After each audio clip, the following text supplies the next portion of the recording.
lakatan guys. O, lakatan. Yan. Kakita ako ng mura. Yan. Mahilig ako sa mura. O, yan. 60 kilo lang. 60 kilo.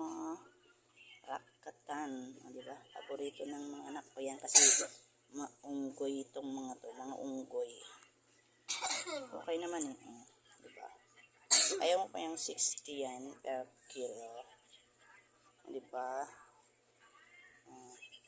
Diyan, mahilig ako sa mga mura guys. Basta pwede pang kainin, okay na yan. Maganda naman eh. Oh, ayan. Diba maganda? Ayan, lakatan tayo. Oh, nakabili ako ng murang lakatan guys. Salamat sa panonood. Maraming salamat. Huwag kayong magsawa guys sa mga reels ko ha. Thank you, thank you, thank you. Bye guys.